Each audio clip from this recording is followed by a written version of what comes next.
চতুর্দিকে মানুষের আর্তনাদ, পানিবন্দী মানুষজন একটু নিরাপদে যেতে চাচ্ছেন, ত্রাণ সহায়তা চাচ্ছেন না, চাচ্ছেন একটু নিরাপদে আশ্রয়ে গিয়ে কোনো মতো জীবনটা যাতে বাঁচানো যায়। এত এত খারাপ সংবাদের বিরেও একটি স্বস্তির সংবাদ আছে, যা সিলেট আবহাওয়া অফিস জানিয়েছে। আমরা সকালে আবহাওয়া অফিসের সঙ্গে কথা বলেছিলাম, তারা যেমনটি বলছেন যে সিলেটের বন্যা পরিস্থিতি আসলে দ্রুত সময়ের মধ্যেই স্বাভাবিক পরিস্থিতিতে বিরাজ হতে পারে, কারণ গত কয়েকদিন ধরেই কিন্তু সিলেটের যে টানা বৃষ্টিপাত অব্যাহত ছিল সেটি কিন্তু গতকাল থেকেই কিন্তু ভিন্ন পরিস্থিতি ধারণ করা শুরু করেছে। আমরা আপনাদেরকে যেমনটি যদি একটু তথ্য জানিয়ে রাখি যে রাতে বৃষ্টিপাত না হওয়ায় সকাল থেকেই কিন্তু সিলেট নগরীর বিভিন্ন উপজেলায় এবং সিলেট নগরীর বিভিন্ন জায়গায় কিন্তু পানি কমতে শুরু করেছে। কিছু জায়গায় পানি 2 থেকে 3 ইঞ্চি কমেছে, আবার কোথাও 1 থেকে 1.5 ফিট পানি কমেছে। এবং আপনাদেরকে যদি আরেকটি বিষয় আমরা জানিয়ে রাখি যে সিলেট আবহাওয়া অফিস যেমনটি আমাদেরকে জানিয়েছে, আমরা যোগাযোগ করেছিলাম একটু আগেই আবহাওয়া অফিস,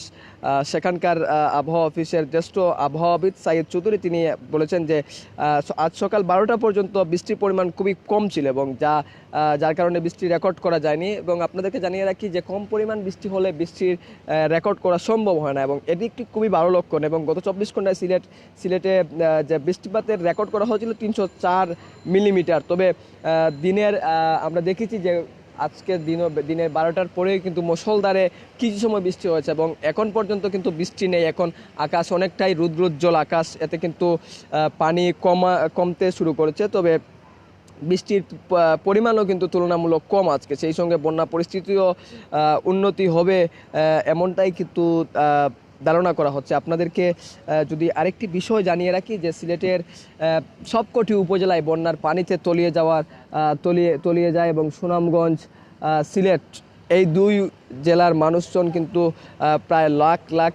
কয়েক লাখ মানুষ ঘরবন্দি ছিলেন এবং তারা নিরাপদে আশ্রয়ে যাওয়ার জন্য আকুতি জানিয়েছেন। ইতিমধ্যে সেনাবাহিনীর 8টি ইউনিট কাজ শুরু করেছে এবং সেখানে আরও যুক্ত হয়েছে, নৌবাহিনী যুক্ত হয়েছেন এবং সব মিলিয়ে সিলেটের বন্যা পরিস্থিতি ক্রমেই কিন্তু উন্নতির দিকে যাচ্ছে। পানি কমতে শুরু করেছে, বৃষ্টিপাত কম হচ্ছে। সব মিলিয়ে যদি এরকম চলতে থাকে, আকাশ রুদ্রোজ্জ্বল থাকে, তাহলে কিন্তু আগামীকাল এবং এর পরের দিন অর্থাৎ 2-3 দিনের ভিতরেই কিন্তু বন্যা পরিস্থিতি খুবই উন্নতি হবে। এবং এই বন্যা পরিস্থিতি উন্নতি হওয়ার সঙ্গে সঙ্গে কিন্তু সিলেটের যে জায়গায় পানি উঠেছে, বিশেষ করে সিলেটের যে অনেক উঁচু জায়গাও রয়েছে সেই জায়গায়ও পানি উঠেছে, তার থেকে কিন্তু দ্রুতই পানি নেমে যাবে এবং বিভিন্ন উপজেলায় ইতিমধ্যেই পানি কমতে শুরু করেছে। পানি কমার কারণে কিন্তু মানুষের যে একটু স্বস্তি ফিরে আসছে এবং উদ্ধার তৎপরতাও কিন্তু বেশ জোরে সোরে চলছে। সেনাবাহিনী, নৌবাহিনী মাঠে কাজ করছে, স্থানীয় প্রশাসন কাজ করছে এবং বানবাসী মানুষের ত্রাণের জন্য কিন্তু সরকার